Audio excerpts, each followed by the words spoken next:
آپ کو یاد ہوگا کہ جب اے پی سی بلائی گئی تو اس وقت یہ سیاسی پارٹیوں کا مطالبہ تھا کہ فوجی آپریشن جو ہے وہ روکنا چاہیے. اگر وہ فوجی آپریشن چلتا رہا تو لازماً مذاکرات کی فضا نہیں قائم ہو سکے گی, اور مذاکرات کے لیے جب تک کوئی فضا مناسب نہیں ہوگی تو یہ عمل آگے شروع نہیں کیا جا سکے گا.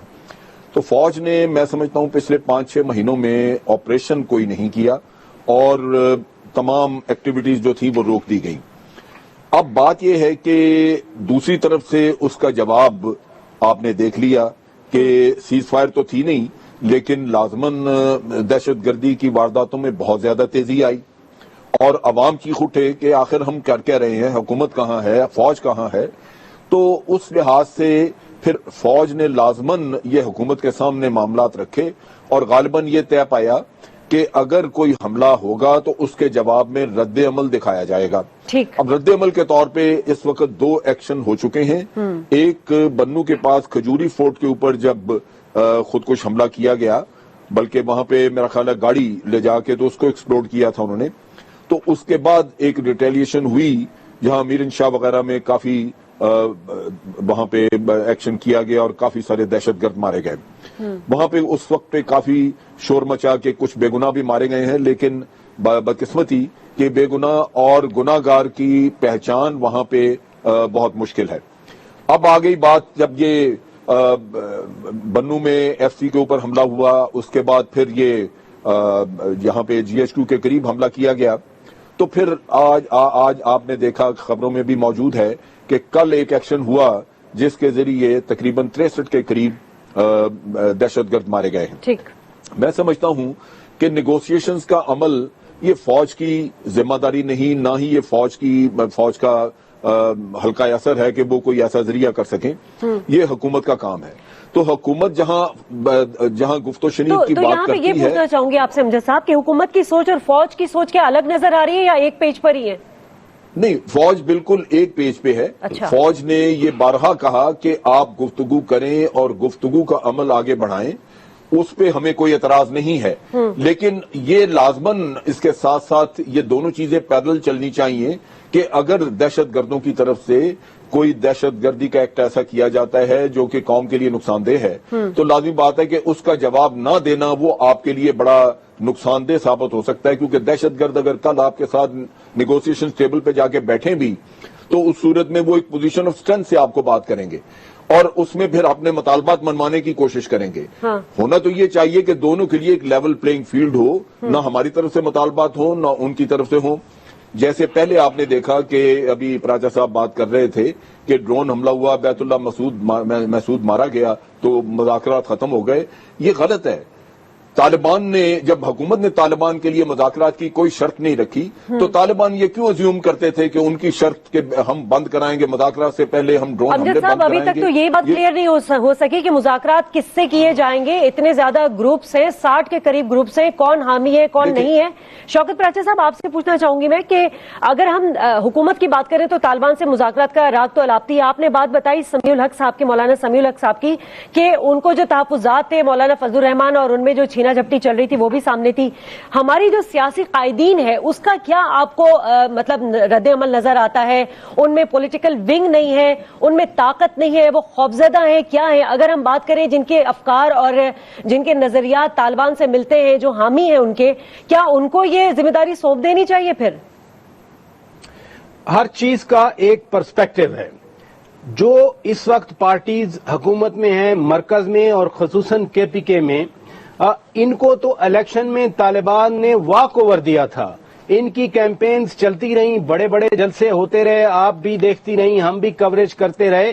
باقی کچھ پارٹیز نے ان کے طالبان کے خلاف باتیں کی ہوئی تھیں اور ان کے جلسے کرنے کی ممانعت تھی. یعنی پیپلز پارٹی جلسہ نہیں کر سکتی تھی, ایم کے ایم جلسہ نہیں کر سکتی تھی, اے این پی جلسہ نہیں کر سکتی تھی. تو ایک پرسپیکٹو ہے جس پرسپیکٹو میں یہ جماعتیں اقتدار میں آئیں. اب ان جماعتوں نے آتے ہی کہا کہ جی ہم تو مذاکرات کریں گے, کیونکہ جس پرسپیکٹو میں میں بات کر رہا ہوں اسی پرسپیکٹو میں آئے تھے. اگر مذاکرات کرنے تھے تو پھر 8-9 مہینے چلے گئے. جنرل صاحب نے فرمایا کہ جی وہ کچھ کریں گے تو ہم رد عمل کریں گے. اس کا مطلب ہے کہ انیشیٹو تو پھر ان کے پاس ہے. اچھا اسٹیٹ کہاں ہے, ریاست کہاں ہے, ریاست کے ادارے کہاں ہیں؟ یہ غریب پاکستانی شہری ٹیکس پیئر ہیں, یہ دن میں محنت کرتے ہیں, اور اگر ان کو اتنا بھی تحفظ نہیں ہے کہ یہ دفتر آتے ہوئے, یہ گھر آتے ہوئے, یہ سکول جاتے ہوئے, یہ کام کی جگہ پہ جاتے ہوئے ان کی زندگی محفوظ ہے یا غیر محفوظ ہے, تو ہم تو چونکہ جمہوریت ہے, الیکٹڈ گورنمنٹ ہے, ہم تو الیکٹڈ گورنمنٹ سے پوچھیں گے. آپ کا کوشچن کہ کیا فوج اور حکومت ایک پیج پر ہیں یا سیاسی جماعتوں کے درمیان اتحاد ہے, یہ تو پھر ایک بڑا لارجر کوشچن ہے, اور وہ کوشچن پھر حکومت پہ جاتا ہے. آئین کے مطابق تو فوج حکومت کے تابع ادارہ ہے, آئین کے مطابق ایجنسیاں حکومت کے تابع ادارے ہیں, آئین کے مطابق پولیس حکومت کی تابع ادارہ ہے. ہم تو پھر حکومت سے پوچھیں گے. عوام اس لیے کہتے ہیں کہ کے پی کے حکومت نے کیا کیا ہمارے لیے, مرکزی حکومت نے کیا کیا ہمارے لیے, سندھ کی حکومت نے کراچی میں امن کے لیے کیا کیا. جب تک حکومت اور حکومتیں, بلکہ یہ کہنا چاہیے کہ حکومتیں کیا ایک پیج پر اکٹھی ہوں گی, کیا اس وقت تک عوام اس بے یقینی اور خوف کی حیثیت اور خوف کے عالم میں رہے؟ یہ صرف ملک کی اکانومی کا مسئلہ نہیں رہا. میں سمجھتا ہوں کہ ابھی تک تو کوئی پالیسی واضح نہیں ہے حکومت کی, یہ باتیں تو بعد میں رونے والی ہیں. جس طرح دہشت گردی کا روز ملک کا ہر شہر جو ہے وہ داغدار ہو رہا ہے, لہو لہو رس رہا ہے, اور حکومت کا جو طرز عمل ہے کوئی پالیسی سامنے نہیں آ رہی ہے. جس طرح کی بات ہم نے کی تھی کہ مینڈیٹ دیا گیا تھا مولانا سمیع الحق کو, اور کہا گیا تھا کہ وہ برج کا کردار ادا کریں گے, لیکن آج جو بات سامنے ہے کہ مذاکرات سے علیحدگی کا اعلان کر دیا گیا ہے, وہ کیا وجوہات ہیں کہ جس کی وجہ سے یہ اعلان سامنے ہے؟ اس پر بات کرنے کے لیے ہمارے ساتھ موجود ہوں گے صوبائی امیر JUI سین کے مولانا یوسف صاحب. مولانا صاحب ہمارے ساتھ لائن پر ہیں؟ نہیں ہے. جیسے وہ ہمارے ساتھ لائن پر ہوں گے ہم ان سے جاننے کی کوشش کریں گے. مظہر عباس نے ہمیں جوائن کیا ہے اور ان سے بھی ہم بات کریں گے, مظہر عباس سے بھی ہم بات کریں گے. لیکن امجد صاحب آپ سے جاننا چاہوں گی کہ جس طرح کا آپ کہہ رہے تھے کہ ایک پیج پر ہے جو کہ آپ نے بتایا, لیکن جو ہم دیکھ رہے تھے کہ بنو اور راولپنڈی کا ریئیکشن پھر یہ شمالی وزیرستان میں لڑاکا طیاروں سے دیا گیا دہشت گردوں کو, کیونکہ صبر کا پیمانہ تو لبریز ہو گیا تھا نا. فوج کی اتنی شہادتیں, جنرل نیازی کی بھی شہادت, فوج کب تک چپ رہتی؟ دیکھیے یہ ایک پیج پہ اس طرح ہے کہ یہ پالیسی حکومت کی تھی کہ ہمیں آرمی نے آپریشن نہیں کرنا. اچھا اب آپریشن کیا, میں سمجھتا ہوں کہ ابھی وہ قصہ ختم ہو چکا ہے کہ آپ ریئیکشن کریں گے. یہ اس وقت تک کی ایک پالیسی تھی جب تک کہ آپ نے, جیسے بھی آپ نے فرمایا کہ اب صبر کا پیمانہ لبریز ہو چکا ہے, تو نیچرلی ابھی وہ صورتحال نہیں ہے. اچھا اس میں آپ یہ دیکھیے کہ آپریشن اب اس نوعیت کا ہوگا کہ آپ نارتھ وزیرستان پہ چڑھ دوڑیں گے, وہ نہیں آپ کریں گے, کیونکہ اس کے نتائج میں سمجھتا ہوں مثبت نہیں نکلتے. پہلی بات تو یہ کہ یہ ٹیررسٹ بھاگ کے افغانستان چلے جاتے ہیں اور وہاں وہ مہمان ہو جاتے ہیں, وہاں سے اسلحہ آتا ہے, وہاں سے سارا کچھ ملتا ہے, اور وہ جنگ طول پکڑتی جاتی ہے. دوسری طرف یہ ہے کہ آپ کے IPDs جو وہاں سے نکلتے ہیں وہ لوگ دربدر ہوتے رہتے ہیں, اور سول گورنمنٹس ان کو پھر بسانے کا یا ان کا سنبھالنے کا کوئی انتظام نہیں کرتی, جس کی وجہ سے ان میں بھی بہت زیادہ پریشانی ان میں پیدا ہوتی ہے. تو ہوگا یہ کہ اب ریڈز ہوتے رہیں گے اسی طرح کے, اور وہ بالکل ٹارگیٹڈ ہوں گے اور انٹیلیجنس انفارمیشن کے مطابق ہوں گے. اس میں جو رول پلے کرنا چاہیے تھا صوبائی حکومتوں کو, وہ بدقسمتی سے نہیں ہو رہا, اور میں سمجھتا ہوں کہ فیڈرل گورنمنٹ بھی وہ کوآرڈینیٹ نہیں کر رہی چیزیں. وہ کس طرح کہ یہاں پہ شہروں کو تحفظ دینا, شہروں کے اندر شہریوں کی زندگی بچانا, ان کو تحفظ دینا, یہ وہاں کی امجد صاحب جس طرح کی کارروائی دہشت گرد کر رہے ہیں ملک کے ہر حصے میں, ہر کونے میں موجود ہے. ایک دن کوئٹہ میں ہوتا ہے, دوسرے دن KPK میں ہوتا ہے, پھر کراچی میں ہوتا ہے. اچھا جس آپریشن کی آپ بات کر رہے ہیں, لازمی سی بات ہے جب وہ آپریشن کیا جائے گا, چاہے وہ کسی بھی پیمانے پر کیا جائے, اس کا رد عمل تو سامنے آئے گا. اس کے اثرات نہ صرف پاکستان میں بلکہ افغانستان میں بھی محسوس کیے جائیں گے, کیونکہ ملا فضل اللہ جو ہے وہ وہاں کنڑ میں موجود ہیں. لیکن کیا ایسی پالیسی, ایک تو سب سے بڑی بات یہ ہے کہ ہماری نہ سیاسی قیادت, نہ ہماری ہمارے حکمران, نہ ہماری عسکری قیادت اس چیز پر بیٹھ کر پہلے مشاورت کرے. یہاں پر تو تنقید کی سیاست ہی چل رہی ہے ابھی تک.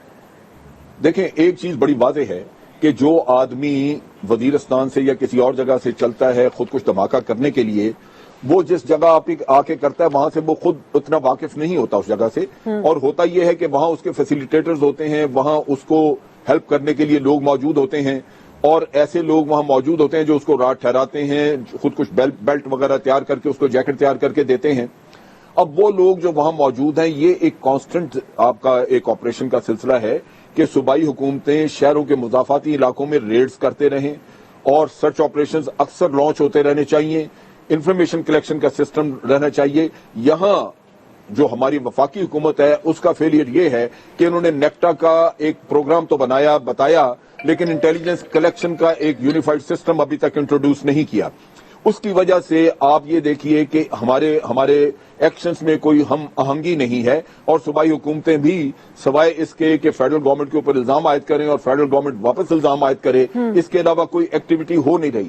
اگر یہ چیز چلے گی تو لازمی بات ہے کہ اس کا فائدہ طالبان کو پہنچے گا. اگر آپ اپنے صوبوں میں اپنے شہروں کو تحفظ دینا چاہتے ہیں تو صوبائی حکومتوں کو اپنی انٹیلیجنس صاحب اب ہم بات کریں گے مولانا یوسف صوبائی امیر JUIC انہوں نے جوائن کر لیا ہے اور ان سے بات کریں گے. مولانا صاحب فرمائیے گا، پہلے تو بہت شکریہ ادا کرنا چاہوں گی، اب یہ فرمائیے گا کہ مولانا سمیع الحق نے آج جو طالبان کے ساتھ مذاکرات ہے اس کو وائنڈ اپ کر دیا، علیحدگی کا اعلان کر دیا ہے. یہ کہانی جو شروع ہوئی تھی 31 دسمبر سے اور 15 جنوری کو اس کا ڈراپ سین ہوا، جو ہمیں اطلاعات ملی تھی وہ یہ تھی کہ جب مولانا سمیع الحق صاحب نے نواز شریف سے بات کی تھی، میاں نواز شریف سے، تو انہوں نے یہ بھی کہا تھا کہ جو کام آپ مجھے سونپ رہے ہیں وہ میں کروں گا قومی سلامتی کے لیے، لیکن اس کے آگے کیا ہوگا اس تحفظ کا اظہار کیا گیا تھا. کیا بتانا چاہیں گے آپ ہمیں؟ بالکل جی سر، آپ نے فرمایا مولانا صاحب نے 31 دسمبر کو جس وقت ان سے ملاقات ہوئی اس وقت ان تمام خدشات کا اظہار مولانا صاحب نے کیا تھا کہ اچانک پھر آپ کا لین کٹ جاتا ہے، آپ لین پر نہیں آتے ہیں، آپ کا سسٹم ڈاؤن ہو جاتا ہے، تو اگر میں یہ کام شروع کر دوں تو پھر ایسا نہ ہو کہ آپ درمیان سے کٹ جائیں. تو انہوں نے یقین دلایا تھا کہ نہیں، میں مسلسل آپ سے رابطے میں رہوں گا. تو مولانا صاحب نے جب اپنا مشن شروع کیا الحمدللہ 2 دن کے بعد اس کو مثبت جواب ملا، اور یہی جواب ملا طالبان کی طرف سے کہ ہم مستحکم، مثبت، پائیدار اور بامانی مذاکرات کے حامی ہیں. لیکن اسی دن سے لے کر آج تک مولانا صاحب مسلسل رابطے کی انہوں نے کوشش کی. وزیر اعظم صاحب کی طرف سے خاموشی ہے اور کوئی جواب نہیں ہے. تو پھر مولانا صاحب نے کہا کہ اگر واقعتاً اس کا ارادہ نہیں ہے اور وہ مذاکرات کرنے میں غیر سنجیدہ ہے تو پھر اس لیے آج انہوں نے لا تعلقی کا اعلان کر دیا. ٹھیک ہے، آپ یہ فرمائیے گا کہ طالبان سے مذاکرات کا جو آپ کو اختیار دیا گیا تھا تو طالبان کے کس گروپ سے اور کس رہنما سے آپ کی بات ہوئی تھی؟ دیکھیے، ایک تو تحریک طالبان میں گروپ بندی نہیں ہے، یہ بار بار ہمارے حضرات بھی، ہمارے تجزیہ نگار بھی اور یہ بہت سے لوگ آتے ہیں اور یہ تبصرے کر لیتے ہیں کہ وہاں مختلف گروپس ہیں. وہاں مختلف گروپس نہیں ہے، مختلف کمانڈر ہیں. کمانڈروں کا ایک شورا ہے، ایک تحریک ہے، ایک سربراہ ہے. جس طرح ہمارے جماعتوں کے اندر ضلعی امراء ہوتے ہیں اور پھر صوبائی امیر ہوتا ہے، پھر ایک مرکزی امیر ہوتا ہے، اسی طرح وہاں بھی ایک سسٹم ہے. تمام طلباء کا ایک تحریک ہے، تحریک طالبان، اس کا 17 رکنی مرکزی شورا ہے جس کو عالی شورا کہتے ہیں. وہ شورا مجاز ہے، وہ فیصلوں کا مجاز ہے، اور اسی شورا سے مولانا صاحب نے رابطہ کیا تھا، ان کی طرف سے یہ مثبت جواب ملا تھا. تو آپ کو کیا لگتا ہے کہ یہ جو رسپونڈ نہیں مل رہا، آپ کو جواب نہیں مل رہا تھا میاں نواز شریف کی طرف سے، کیا اس کے پیچھے وجوہات ہو سکتے، کیا محرکات ہو سکتے، کیا کوئی بیرونی دباؤ ہے؟ اس میں شک نہیں ہے. مولانا صاحب نے خط میں بھی ذکر کیا ہے، وزیر اعظم صاحب کو جو خط لکھا گیا ہے اس میں بھی یہ ذکر کیا ہے اور آج کے بیان میں بھی ذکر کیا ہے. اس وقت ملاقات میں بھی یہ خطہ ظاہر کیا تھا کہ آپ بیرونی دباؤ کے سامنے نہیں ٹک سکتے ہیں. ان کے جو مطالبات ہیں وہ مجھے بھی یقین ہے کہ آپ اس کو پورے نہیں کر سکتے ہیں، لیکن پھر بھی اگر آپ چاہتے ہیں تو ہم طاقت کے ذریعے اور جنگ کے ذریعے، آپریشنوں کے ذریعے ہم چاہتے ہیں کہ یہ مسائل حل نہ ہو بلکہ یہ مذاکرات کے ذریعے سے حل ہو. تو وزیر اعظم صاحب نے اس وقت بھی حامی بھر لی تھی اور یہی کہا تھا کہ میں کوشش کروں گا کہ میں ان تمام باتوں سے نکل کے مذاکرات کی طرف جاؤں. اچھا، جب طالبان سے آپ سے مذاکرات کی بات ہوئی تھی اور آپ ان کو ان کو اس پہ پیج پہ لانے کی بھی کوشش کر رہے تھے، تو آپ نے یہ بات کی کہ یہ جو ملک میں جاری دہشت گردی ہے، جو بم دھماکے ہیں، اس کے یہ ہوتے ہیں اور جو طالبان کی جانب سے کیے جاتے ہیں تو وہ ذمہ داری بھی قبول کرتے ہیں. اس پر آپ نے ان سے بات کی کہ وہ شریعت کے نفاذ کی بھی بات کر رہے ہیں لیکن آئین پاکستان کو وہ نہیں مانتے؟ یہ مراحل تو بعد کی بات تھی، ابھی تو اس نے مذاکرات کے لیے. لیکن دھماکوں کے ساتھ مذاکرات کیسے ہو سکتے ہیں مولانا صاحب؟ دھماکے دونوں طرف سے جنگ بندی کا مسئلہ تو آ جاتا نا. اگر ہم آپس میں بیٹھ جائیں، ہم تو بیٹھے ہی نہیں ہے، اگر ایک دوسرے کے ساتھ بیٹھ جاتے تو ضرور جنگ بندی کا مسئلہ بھی سامنے آ جاتا. ضروری ہے، ہم لوگ کا مسئلہ بھی سامنے آ جاتا، یہ سارے مسائل درمیان میں لیکن آپ جیسے کہہ رہے ہیں کہ 30 دسمبر کی بعد سے جو ہے آپ کو یہ اختیار دیا گیا تھا اور آپ لوگوں نے یہ کاوشیں شروع کر دی تھی قومی سلامتی کے لیے، تو پھر آپ نہیں سمجھتے کہ اس کے بعد سے کم از کم ان کو جو ہے یہ دہشت گردی کی کارروائیاں نہیں کرنی چاہیے تھی؟ کیونکہ یہ تو یہی کہتا ہے کہ ہم شریعت کا نفاذ چاہتے ہیں، اسی لیے ہم یہ کر رہے ہیں۔ دیکھیں، ایک تو آپ نے یہ کہا کہ آئین سے غداری کر رہے ہیں، بار بار ہمارے حضرات کہہ رہے کہ آئین نہیں مانتے، آئین کس نے مانا ہے؟ آئین میں ان کی اسٹیٹمنٹ میں ہوتا ہے نا مولانا صاحب، ان کی اسٹیٹمنٹ میں ہوتی ہے یہ باتیں۔ اس ملک کا سپریم لا قرآن و سنت ہوگا، تو کیا نواز شریف نے آئین کو مانا ہے؟ کیا آپ کے صدر نے آئین کو مانا ہے؟ کیا آپ کے پارلیمنٹ نے آئین کو مانا ہے؟ آئین کے سب اعتراض کر رہے ہیں، آئین پر تو کوئی بھی عمل درآمد نہیں ہے، یہاں کسی صوبے میں بھی کسی مرکز میں بھی کوئی وزیر بھی آئین کی پاسداری نہیں کر رہا ہے۔ آئین نے تو سیدھا سادہ لکھا ہے کہ اس ملک کا سپریم لا قرآن و سنت ہوگا، تو مجھے بتائیے کہ 63 سال میں اچھا، آپ سے مولانا صاحب آخری بات یہ پوچھنا چاہوں گی کہ اب اگر حکومت آپ سے دوبارہ رابطہ کرتی ہے اور اس سلسلے کو آگے بڑھانا چاہتی ہے تو آپ لوگوں کا کیا رد عمل ہوگا؟ یہ تو پھر دیکھیں گے انشاءاللہ، جب وہ رابطہ کریں گے تو پھر ہم اس سے بات کریں گے اور ان تمام امور کو ڈسکس کریں گے۔ جو درمیان میں 18 دن کا یا 20 دن کا جو وقت سامنے آیا، جن مراحل سے ہم گزرے ہیں، تو اس پر ضرور بات کریں گے پھر۔ ٹھیک ہے، مولانا یوسف صاحب ہمارے ساتھ موجود ہیں۔ ناظرین، صوبہ امیر GUI سندھ، بہت بہت شکریہ آپ پر ہمارے ساتھ اسٹوڈیو میں موجود ہیں لیفٹیننٹ جنرل امجد شعیب اور شوکت پراچا بھی۔ یقیناً آپ دونوں نے ان کی گفتگو سنی ہوگی، اسی سلسلے کو آگے بڑھائیں گے، لیکن یہاں پر وقت ہو گیا ایک بریک کا۔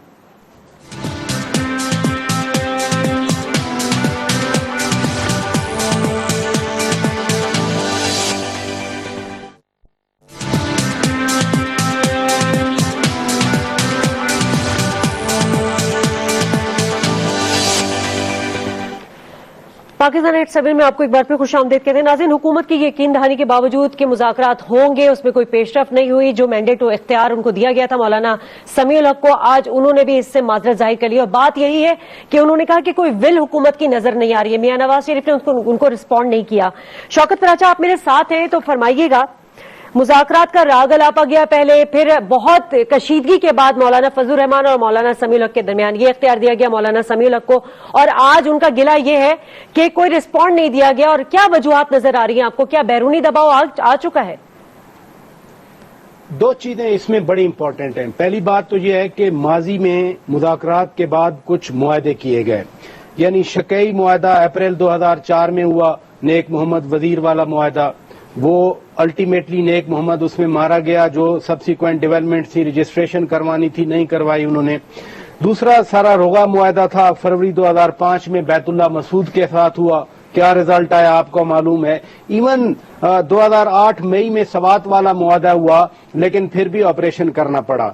ابھی تو کوئی معاہدہ ہوا نہیں ہے، ابھی تو مذاکرات ہی شروع نہیں ہوئے، اور جب یہ مذاکرات کی APC کی بات ہو رہی تھی تو ایک ہفتے کے بعد میجر جنرل ثناء اللہ نیازی کو جب شہید کیا طالبان نے، اور باقاعدہ جو ویڈیو کلپس آئے تھے ان میں جشن منایا گیا، نعرے لگائے گئے، تو پھر کیا مجھے تو اس وقت سے کلیئر ہو گیا تھا کہ مذاکرات نہیں ہوں گے، لیکن پھر بھی بات چلتی رہی کہ جی ہم ان کے ساتھ رابطے میں ہیں، مذاکرات کر رہے ہیں، ساتھ ساتھ پھر ڈرون حملہ آ گیا، اور اس کے بعد تو بالکل ہی بات ختم ہو گئی۔ جو صورتحال ہے ابھی، یعنی ٹھیک ہے شوکت پراچا، اس وقت ہمیں مظہر عباس صاحب نے جوائن کر لیا، سینئر صحافی ہیں۔ مظہر صاحب، جو حکومت کا رویہ سامنے آ رہا ہے اس کو دیکھتے ہوئے آپ کو کیا لگتا ہے؟ ملک دہشت گردی سے تباہ ہو رہا ہے، لیکن حکومت کی کوئی واضح پالیسی سامنے نہیں آ رہی، کوئی سنجیدگی نہیں ہے۔ مذاکرات کا اختیار دیا گیا تھا مولانا سمیع الحق کو، انہوں نے بھی آج معذرت ظاہر کری۔ وجہ یہی ہے کہ میاں صاحب جو ہے وہ رسپونڈ نہیں کر رہے، اس طرف سے رد عمل سامنے نہیں آ رہا۔ کیا بیرونی دباؤ آ چکا ہے؟